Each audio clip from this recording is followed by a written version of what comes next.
Good afternoon, everybody. Good afternoon, everyone who's been able to join us here today in person and online. We're Mills Oakley are very pleased to host today. First of all, can I say that we come to you today from the land of the Gadigal people on the Eora Nation, and we pay our respects and acknowledge those leaders, current, past and emerging. And thank you all today for joining Mills Oakley. My name's Louise Cantrell. I'm a partner in the insurance practice at Mills Oakley. I specialise in financial lines. I'm one of 10 partners in Sydney and 16 partners nationally in the Mills Oakley insurance practice. And together we service all clients across all lines of business nationally through our national practice, embedded in a full service firm of 130 partners. So very happy to be able to host today. And we're really talking here about the right coverage. How do you get right coverage? The right coverage really has to start with that submission. That's the beginning, isn't it? That's where it all starts from. And the hardening market and the difficulties with underwriter inboxes being full and busy. We're all busy, particularly this time of the year. How do you get your submission to stand out? How do you make sure that people are going to see what you have to say and not skip over that to someone else's submission? So we're going to discuss today the best ways to get to the top of the pile. So our host today is actually Rebecca Minty, from a senior underwriter from Berkeley Insurance Australia. So I'm going to hand over to her today to take you through all of that. Yes, thank you, Louise, and thank you, Mills Oakley, for allowing us to be here today. This is Berkeley's first hybrid event. So as you know, Berkeley do perhaps a monthly webinar. So we're well versed in the webinar situation, but in terms of live hybrid event, not so much. We've been here maybe 4 or 5 times, and Mills Oakley has been very accommodating to us. So thank you, Mills Oakley. So as we are here today, I'm just going to start with a few housekeeping comments. So, first of all, for you guys at home, the session will be recorded. So also, if anyone here wants to go back to the session for any pointers, it will be recorded. It will be available on our website in about a week's time, but you'll all get a copy of the slides, you'll get a copy of the recorded session as well. In terms of your points, you'll get a certificate straight after the session today, and you can just apply on the NIBA and ANZIF websites for your points. What else on the housekeeping is there? I think that's about it. Yeah, for housekeeping. So let's get started. Well, before I start, actually, I'm just going to go through the Slido situation. So, we usually use Slido when we have a webinar. It's going to work a little bit differently today because we do have a live audience as well. The live audience will be able to just scan this with your phone and answer the Slido questions throughout the session. So for you guys at home, you can either do the exact same thing, or there'll also be a Slido section to your right-hand side as well. I will say as well, if you have any questions that you want answered during the session, specifically for the speakers, leave it till the end of the session. For you guys at home, again, on the right-hand side, there will be a Q&A box, and you can just put all your Q&As at the end. We'll leave about 10 minutes at the end for some Q&A. So we'll get started today. So I'm Rebecca Mint. I'm a senior GL and PI underwriter at Berkeley. I've been with Berkeley for about 5 years. Prior to that, I've worked with large insurers. I've worked with underwriting agencies as well. And building broker relationships is something I'm really passionate about. So when I was asked to present a topic with Berkeley, this was one of the main things I wanted to communicate. I'm joined here today as well with Andrew Clark, who's a senior claims adjuster at Berkeley. He's got over 10 years experience in the insurance industry. Again, specializes in financial lines and liability. And recently he's been recognized in 2022 Rising Stars, and also previously in an insurance business magazine 2019 Young Guns. So come up on the front, Andrew, and we can get started with the claims. So Andrew will be talking about probably the foundation of a claim. So that is a circumstance. So how do you know? So for the people at home, I'll just start again, and those in person, just bear with me, please. So claims made policies typically contain prior known claims and circumstances exclusions. Those are big bars to coverage straight away.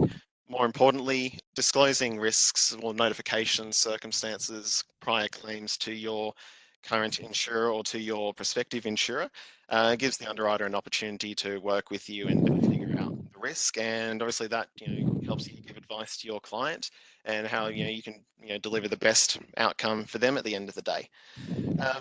Not only that, insureds have statutory obligations to disclose, matters that they're aware of under Section 21 of the Insurance Contracts Act. So that deals with things that you are aware of or could be expected to be of relevance to an underwriter's decision to accept the risk or not.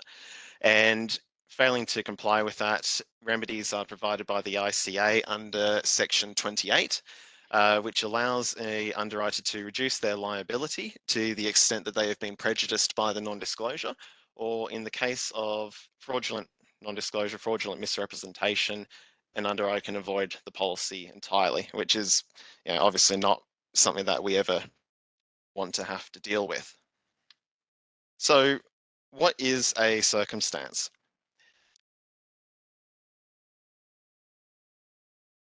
Does that not do it?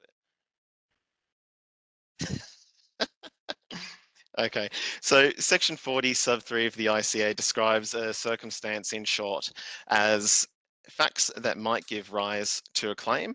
And what this means is it must be more than a mere possibility. So the use of the word facts denotes that there must be something objective, something appreciable, that an insured or that an insurer can turn around and say, this is something that might give rise to a claim. So, the question becomes, what is a valid notification? So as I say, use of facts denotes that there must be an appreciable objective matter that could give rise to a claim. And there has to be sufficient connection between the facts notified and the subsequent claim. So to take an example completely, hypothetical and rather exaggerated, somebody slips over in your lobby, hurts themselves, you notify that. You can't then, say I've given negligent advice to somebody and lodge a PI claim on that. That doesn't work, as we all know. So as brokers, you're all experts in your field. You're best placed to guide the insureds through the notifications process. They might not be as savvy in terms of insurance matters as you are. So in order to get the best outcome, it's important to understand what information is necessary from an underwriter's point of view or from a claims point of view. How can we best understand what's going on here? An insured submitting some details to you might not be sufficient to constitute a notification. So really it's at that point you need to sort of sit down, have a chat to the insured and work out how best we can present this, and is it a circumstance in the first place, really? So the New South Wales Court of Appeal dealt with this issue recently, and an example of the notification is up on screen at the moment. So Moylan Retirement Solutions was the insured under an Arch underwriting policy in the case of P&S Counter Investments v Arch Underwriting at Lloyd's. So Moylan Retirement Solutions, MRS, they gave financial advice to certain clients to do with investments in properties and various other companies. And prior to these proceedings being brought, MRS were deregistered. So they're not operating anymore, but they gave notification to Arch that certain clients had suffered, well, might have suffered a loss. So what that notification says is a number of the clients have invested funds in investments or companies that to date have been unable to repay those funds in total. At the time of investment, all appropriate disclosures were made, and clients invested funds with full knowledge of the circumstances at the time. At this stage, no loss has crystallised and no claim or complaint has been lodged. We wish to advise the insurance company that there is a chance of a claim against MRS in relation to any loss that may be incurred. So those online, there's a Slido question. Feel free to answer that. Those in the room, hands up. Is this a valid notification? Got one. Maybe there's some who aren't brave enough. I'll give it a few seconds. Up on there, sorry. There's also a QR code you might be able to scan. I don't know if you're close enough. So the question is this a valid notification?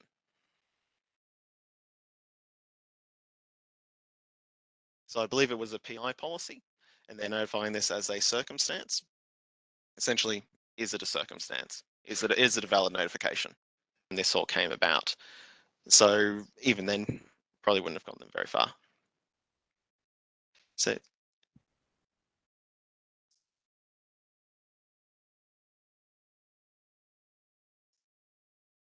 unless there's any other questions at this point, I will hand over to Beck and Nathan.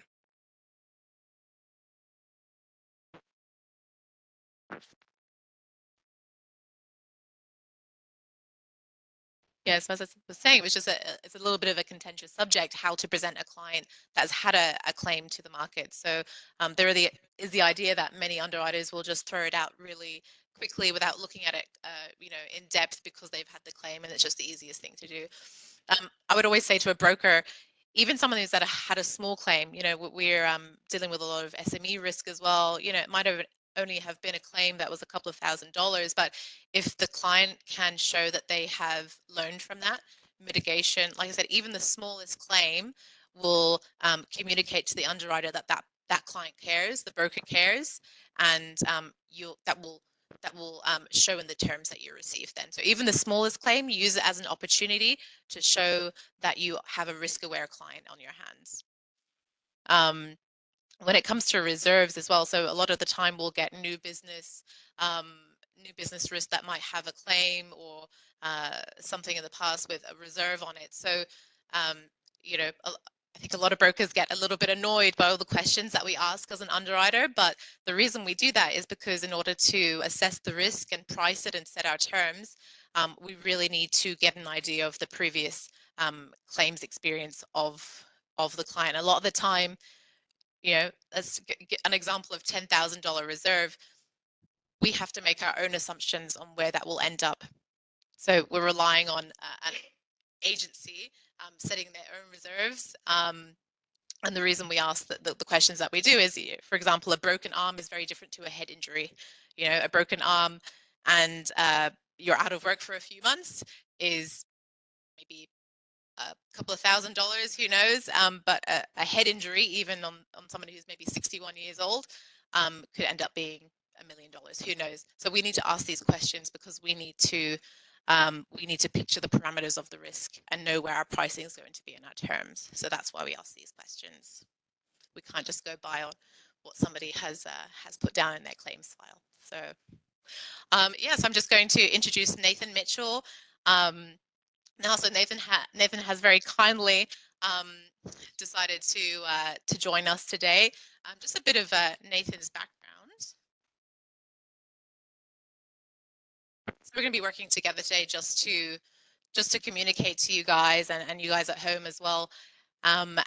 What are the main pointers, I think, when you're putting together a winning submission? Firstly, I'm not sponsored by Beats, so this is sort of around the neck, but hey, I feel like a brand ambassador. No, thank you. Thank you very much to Rebecca and Andrew and the team at Berkeley. Firstly, it was actually it was quite a privilege to be asked to be involved. Both we're obviously in venue, we're online at home, office, wherever you're watching from. We've got a great relationship, and it was actually quite nice to be recognised for the submissions that formerly when I owned my own brokerage, but now obviously I'm now a principal broker with Gallagher, that I put together on behalf of my insureds to bring together to Rebecca and so forth to get the best cover I can for my insureds. So here we are, just very, very quick snapshot. You can all see that, and I hope the people at home as well. For 6 years, I had my own brokerage, Mitchell Insurance Management. I grew it to what I thought was certainly one of the most foremost brokerages in Canberra in the market, and then that led to being approached by Gallagher's, and we held some very positive talks and came together in June this year. So I've been with the Gallagher group now for around 5 months, and yeah, all signs are great, and certainly a positive future and certainly the involvement of where I obviously want to be too as a broker, and an involvement of my insureds now with a obviously a large global brand. So yes, that's just a snapshot of myself. I have to say, I think the reason I I thought you would be the perfect broker to have here today. Is Please be kind. we've probably been dealing with each other for about 3 years. I always get very comprehensive submissions from Nathan, and he's just very easy to work with. I trust him very much. And then An underwriter trusting a broker. it happened. Wow. So a few weeks ago, Nathan just sort of mentioned that he'd only been in the industry for 6 years. So prior to that, as you can see, he was very much involved in media. So had no knowledge of the insurance industry at all. And I feel like he is just someone where his learning curve has just been like this, because, and I just was so surprised when I heard that from him. I'll openly admit to crying at my dining room table the first week. I started on March 16, 2016. And the first week I was sitting there genuinely crying, going, what have I done? What have I done? But got there. I still do that every week. So. Yeah, correct. Yeah, correct. I still do the fetal position at times, but we've got there. So no, it was a steep learning curve. But one I love. Yeah, it's great. It's a challenge, and it's the one thing I do love about insurance is you have 100 different conversations a week. Yes, it's about one topic, which is risk, but you're across so many different industries. So it's an energy. Yeah, it's really good. I enjoy it. Cracking on, winning submissions and what makes one. And obviously this is Rebecca's topic of the day, or Berkeley's topic of the day. I actually go back one step from that, and I believe a winning submission actually begins with a winning relationship.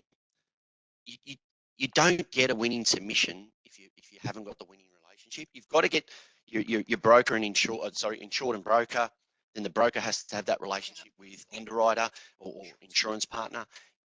If they're not clicking, and if A is not getting to B and B is not getting to C, I can't see how a winning submission really gets traction. However, we're here to obviously talk about what the trigger points of what I believe make a great submission are. Obviously, effort, and effort. The only place success comes before work is in the dictionary. If you think you're going to put in a substandard effort, you'll get nothing. I mean, as brutal as that sounds, because underwriter here is going to go lack of effort, lack of respect. Why am I going to bother to look at it? Because it means nothing. As an underwriter, I'm really depending on. I'm depending on Nathan to show me what the risk is. I can't talk to the client or see every single client and understand what their risk is. So I need to trust you that you know the risk. You're loving that word, trust. I mean, big on this word, trust. Very important. Very important. I mean, coverage first, premium second. Honestly, and this probably, where is Andrew? Wherever he's gone. The coverage for the premium second and saving $300 means absolute diddly squat at claim time, because it could have been the difference in an endorsement. It could have been could have been the difference in a better class of wording as opposed to $300, and all of a sudden we've got a $300,000 claim. I mean, it's the first thing that was really drummed into me early by a colleague was always coverage first, premium second, and I've just lived by that. I built Mitchell's on it. I was a small brokerage. I was an AR. I was a small brokerage, but I never sold on price ever. Actually, the vast majority of the times I couldn't have told you what we were earning in commission and fee until the back end, because I believed if the coverage was right, the premium was going to take care of itself, and then your commission and fee will be appropriate. If you sign for Manchester United, you're going to earn a fat contract. So it takes care of itself. So coverage first, premium second. This one is really important to me because I believe this is what Rebecca or any good underwriter is looking for. Quality of the information is quantity, but the quantity of information is quality, because she's a sponge, politely put. So underwriters want information, but they want as much as you can consume. They're a 5-year-old at home saying, teach me, teach me, teach me.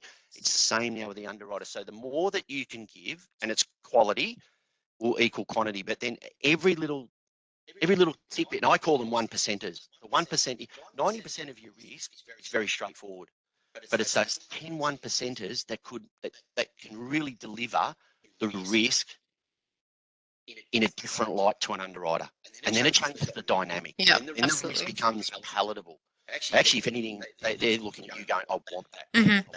Yeah. So even for something quite simple, like GL for maybe a property owner risk, commercial property owner, I would never usually ask for the property risk survey. The survey, yeah. Yep.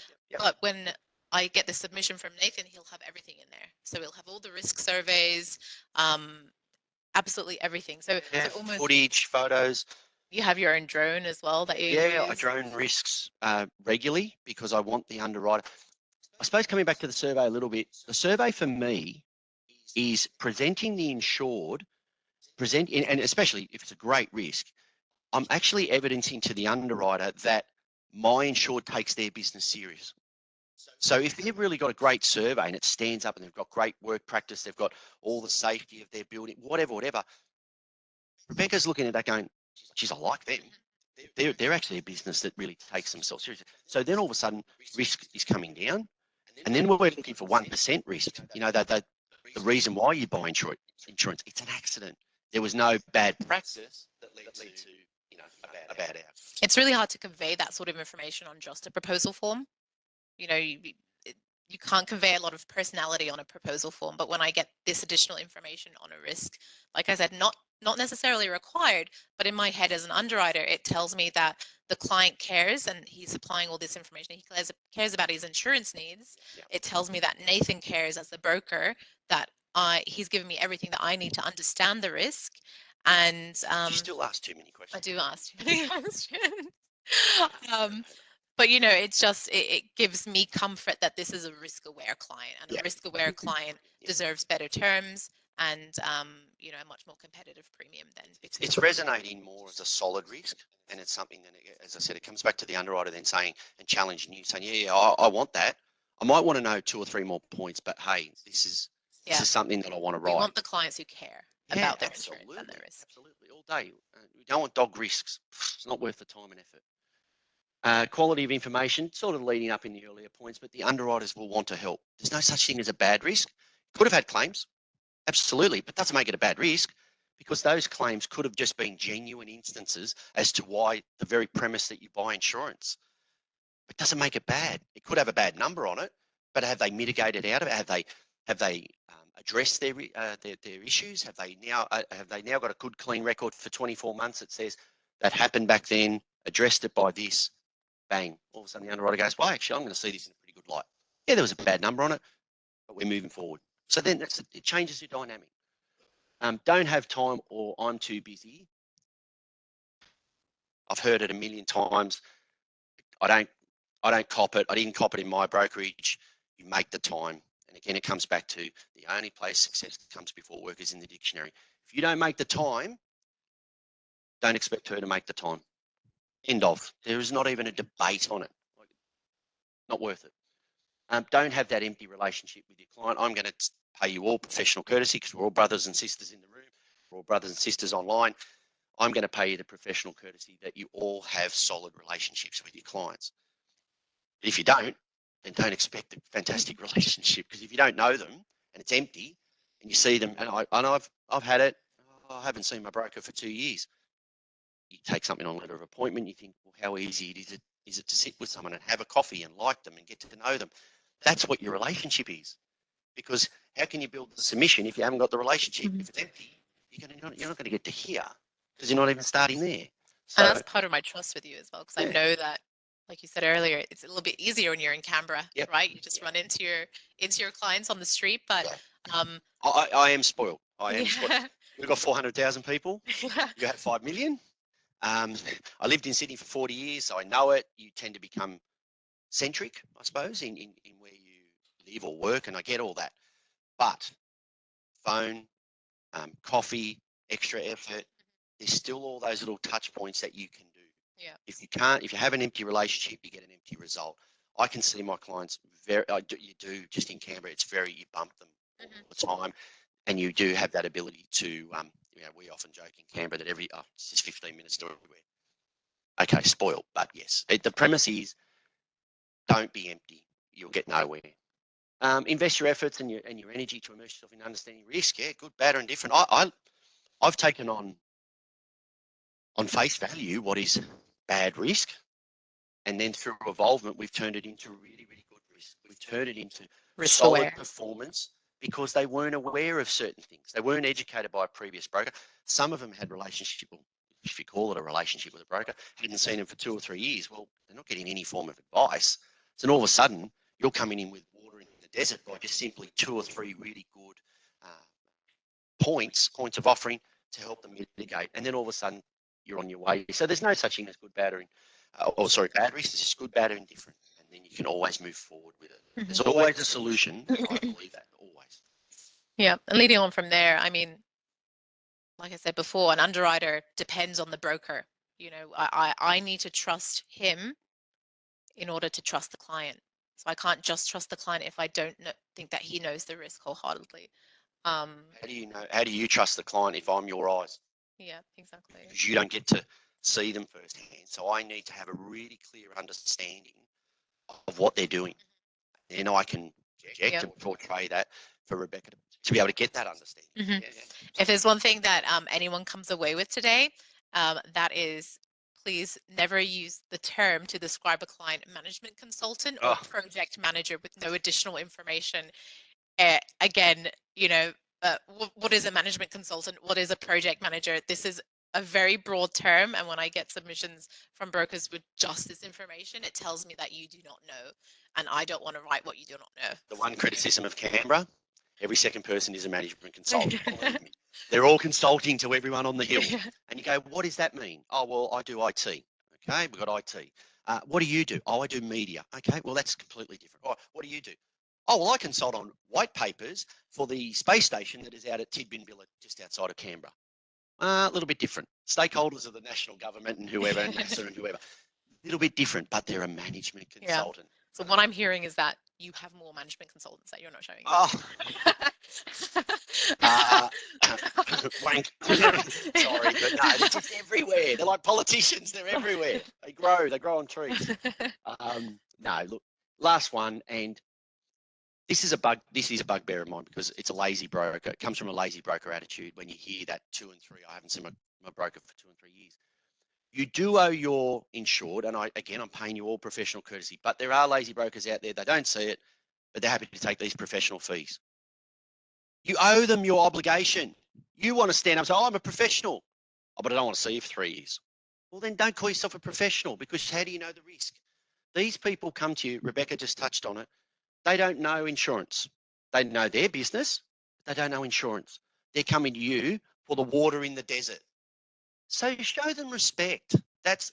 Yes, you can see it's a bit of a hot point, but one that really stands out for me is the first one, which is direct commentary from the insured. I find, and we're all experts using that term. We're all professionals, but that doesn't mean we know the minutiae of every aspect of how someone pulls together conducts their activities. Do I know how to build a house? No. Do I know how to insure a builder for the processes he or she does? Of course I do. But if I don't understand it to the end, because I won't write a risk unless I understand it. That's just me, and that's the position I take. But if I don't understand it and I want to understand that minutiae a bit more, if I don't, how's she going to understand it? So what I do, no one talks more proudly about their business than the business owner. So go to them and ask them for 1 page. You're asking them for 5 to 10 minutes. And when they start too busy, say, no, you're not too busy. You're not too busy to have the coffee, and sit down and give me 10 minutes. Because you want a year's worth of my effort, insurer.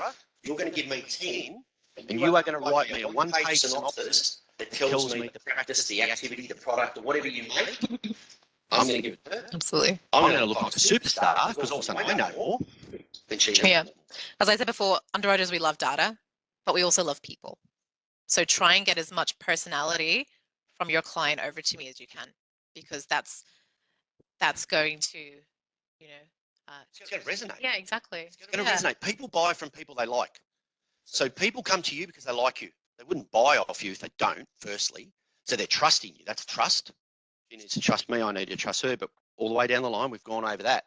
But at the end of the day, you need to be able to project that to give her trust. To be able to give, what do you want then? You want cover and you want great premium. You want to be able to give that back to your insured. So that 1-pager has, I'm not going to say saved my bacon. That's a wrong choice. It has enhanced my submissions exponentially at times. Honestly, it's changed the dynamics, and I've asked for 5 or 10 minutes of effort. And if my insured can't give me 5 or 10 minutes of their effort, I'm starting to question whether I want theirs. Because I'm going, you're going to be a problem down the road. I have a bit of a Mitchell's was always, I was never scared to not take a client on. I was never scared to sack one.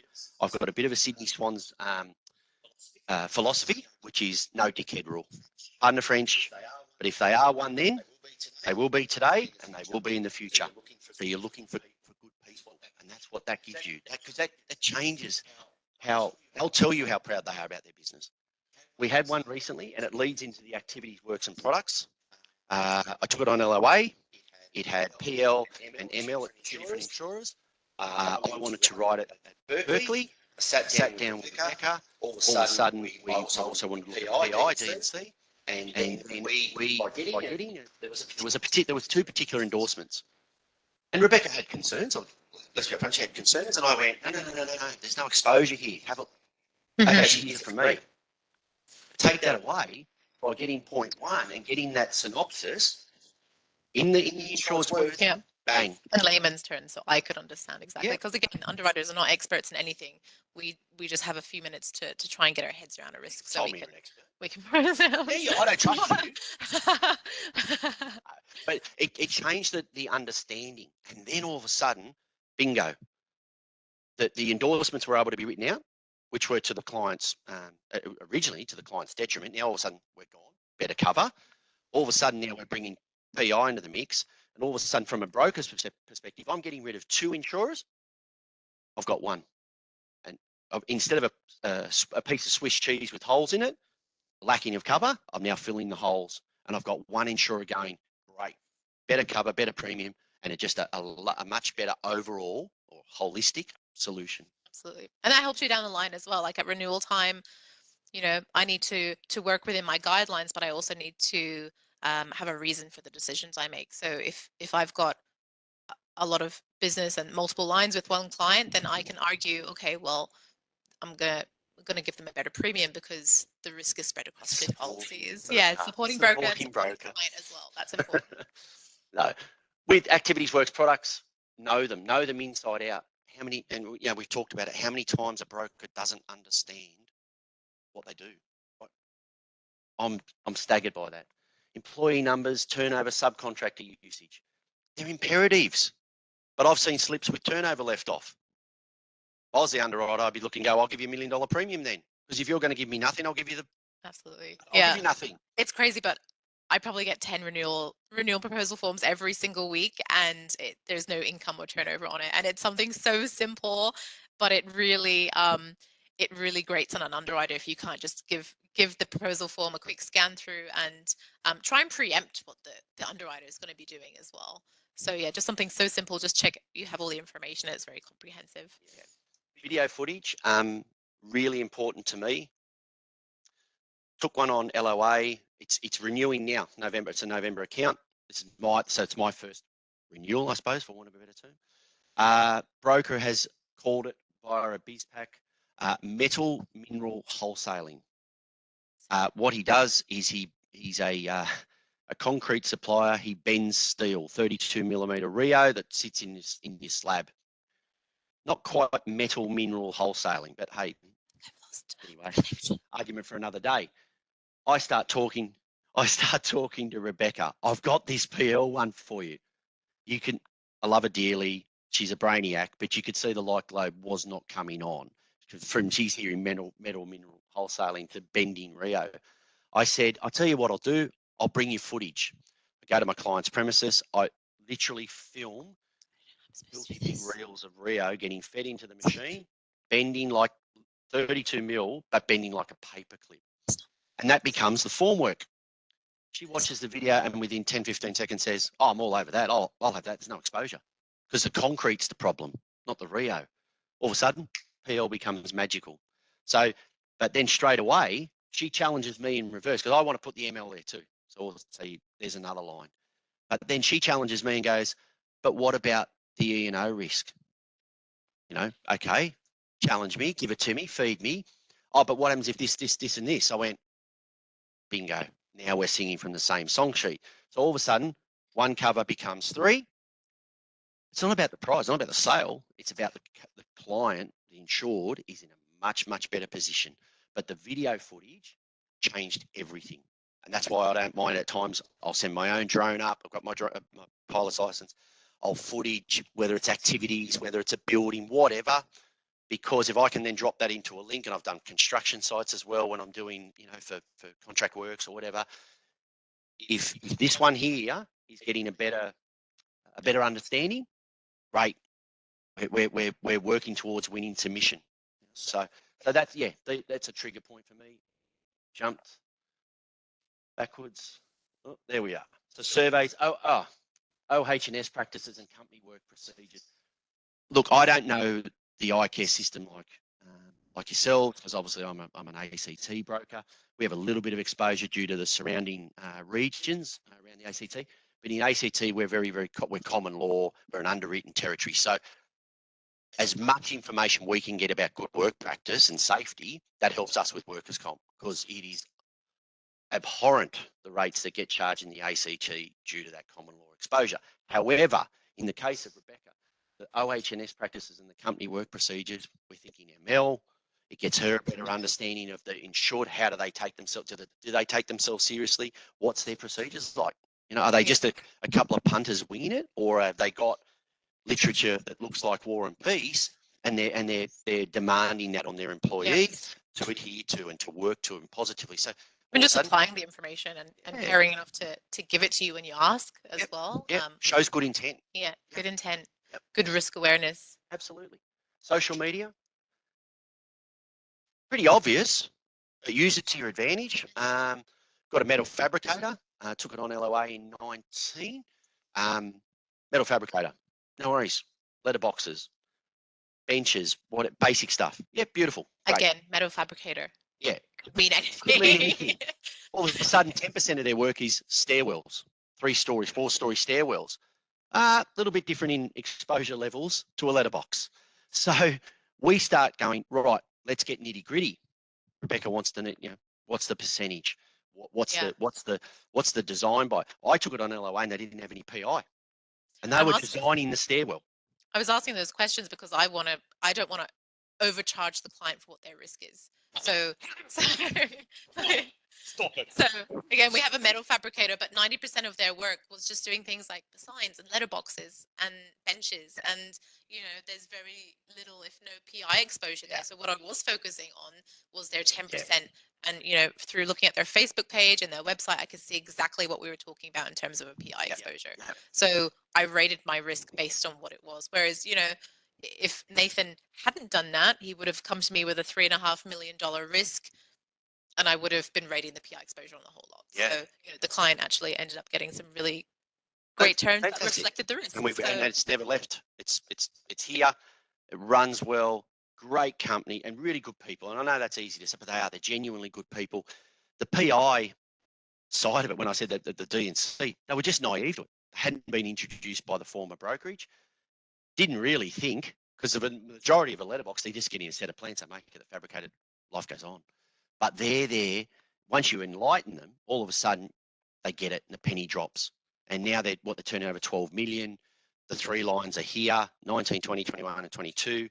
And unless she does something wrong, she'll never lose it, because it's the right home. I always talk about the right home. So with covers, once I find the right home, I don't remark it. Now, I have an obligation to my insured, and certainly, every 2 years I'm looking. I'm not looking at yours. I am. No, but you're looking, you're making sure you're set. That's your professionalism. But if it's the right home, it should stay the right home, because the terms should be, they should be relevant every year. They should be comparable to what the risk is. Multiple lines. That's exactly what we're talking about. How many times Rebecca and I have turned one cover into 3? We seriously. And the other clients who have that never held a management liability policy. What's that? Oh, okay. So you can tell when you say, and you take one, and okay, if I go back a little bit to Mitchell's in 16, I'm taking a lot on LOA from the big boys, the Aons and at the time Gallagher's. Sorry, you're taking those, but because they didn't have that relationship, they didn't have an ML policy, and you just see this glazed look of, and straight away, what does that mean? So straight away you start saying, and a lot of my businesses are husband and wife teams, or a family unit. And so then all of a sudden you start saying, well, this protects you. It's about protecting you as a director and so forth, so forth. And then all of a sudden it's never even aware. So ML comes into play a lot. And then now it PI, D and C, because unfortunately, I always put it down to the rise of the block, that especially if I had a lot of builders. The builders get called in on everything now. Well, the builders just used to get a set of plans and say, if it's not on the plans, I don't build it. Now, the builder is in vicariously on everything because someone having a bathroom renovation says, oh, the builder said, or kitchen renovation or whatever. So poor builder goes, I thought I was just a builder. Well, they need it. So that's where, so yeah, we turn multiple lines all the time. And I think leading on from there as well, focus your energies on developing a very specific group of underwriter relationships. 100%. I've got 4. Obviously, I've got, I deal with countless insurers and underwriters. Yes, I can, absolutely. You've got when we were at Mitchell's and I was a steadfast broker, but also now I'm with Gallagher's, you've got the ability, like you all, you can talk to any number. But I've got probably 20. I probably wouldn't step outside of 20. If I really looked at my portfolio right now, I wouldn't step outside of 20. And of that, I've got four key underwriter relationships that they're just rock solid. I get a hearing with Rebecca as I do X, Y, Z and X, Y, Z. And you build that trust because you need each other. But more importantly, your insured needs them as much as vice versa. I went to see a broker recently. Can you guess how many markets they were dealing with? Take a guess. Go on, throw us a number. 12? 99. 99 markets they were dealing with. So it's a lot of 99 Facebook friends, everyone. I don't even think I have 99 Facebook friends. friends. You don't even know 99 people. Yeah, exactly. You don't know 99. How can you cultivate 99? Bully for you if you can, but you can't. You just... So you can, I understand there's some challenging risks out there where you do need to go a little bit outside the box, but definitely, work on those specific relationships. Like, I know you have your vanilla risks and it's very easy to put down, a portal, for example, but show them to your underwriter that you also need to place the harder risks. Because as an underwriter, I need to justify the decisions I'm making. If I have a supportive broker, the more business he's got with me, the more I am able to put my neck on the line for him for something that might be on the fringes of appetite, for example. So yes, much easier to put it down a portal, but think about your long-term relationships and the risks that are harder to place. I'm going to wrap this up really quick because I've got these lovely sets of stared eyes all going, hurry up, 1 minute. And I know Rebecca's got one more point. The last one for me, and this was part of my learning curve, was garner your knowledge. Look at the experience you have around in colleagues that you can ring. Mark and I were previously in the same larger group, for want of a better term, and we lost count. How many times would we chat and say, mate, what do you think of this? Like, what are the hot points you're looking for if you're writing this type of risk and so forth? And LMI hazard index, and God, it's a brilliant tool to bring you up to speed with what might be 10 types of risks that industry looks for. So there's no excuse for knowledge, or like for not finding knowledge and information. You're using that as an excuse because you're just not looking, just lazy. But hey, thank you. Yeah. And talk to your underwriter as well. Talk to your underwriter about things. Well, I know a few things. But thank you. An expert in some areas. Exactly. So yeah, thank you everyone. Thank you, Nathan. Thank you so much. So we're just going to conclude today. So from an underwriter's perspective, trust is number one. So it's not something that you get in a week from an underwriter relationship. It's continuously evolving.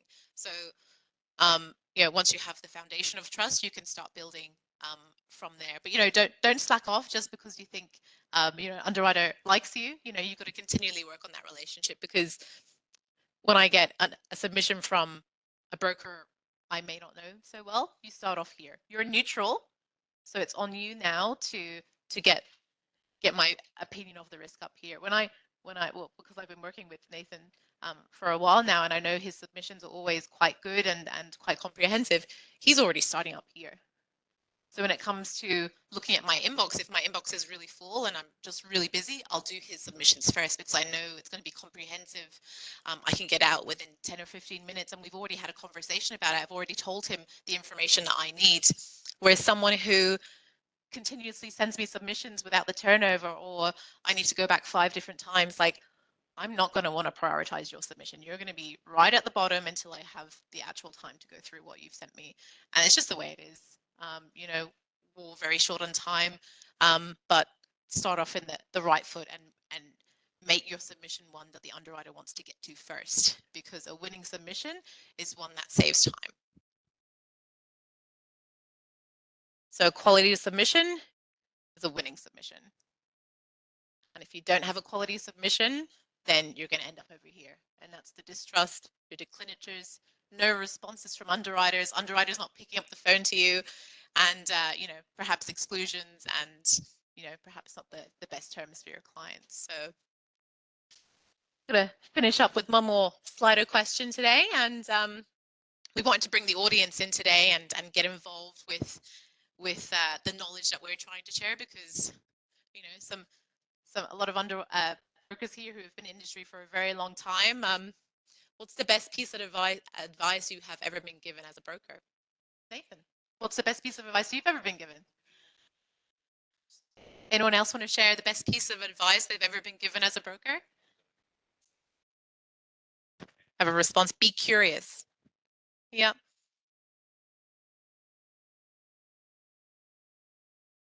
The client doesn't want you to be their friend. They want you to be their broker. Excellent. Yeah. Use the application form as a form of, yeah, a form of risk management, a checkbox. Are you doing this, this, and this? Excellent. Yeah, absolutely agree there. Yeah, it's a minefield. Yeah, fire away. Leave that to us. Any other questions about the? So what I might do is just maybe compile everyone's bits of advice and send it out to everyone with the presentation slides a little bit later as well. And yeah, any other thoughts, feel free to send them in to us as well. So yeah, I hope everyone has sort of come away with something today. It's you know, it's not I guess an area that many people think of, but it's critical, absolutely. Yeah, and it's about laying, again, that foundation. The trust foundation is critical if you want to get the best terms for your client. And How long? Metal mineral wholesaling is not bending 32 millimeter Rio every which way, and then there's a claim issue because you want to be able to say with comfort, did you know about that? Yes, I did. I took it on because of this, this, and this. But it wasn't mineral wholesaling. So if we can get that better response, better submission, better understanding, then in theory, claim doesn't become an issue because coverage is coverage. We're on. Hopefully we never have a claim, of course, but wants that. So. Yeah, as I mentioned in the beginning, you'll get a full copy of the presentation slides, and the presentation will be available on our website by next week, usually. So yeah, thank you again for joining us. And if you don't mind, we're going to go work on building our trust with some drinks and some nibbles. So yes, thank you very much, and thank you again for joining us.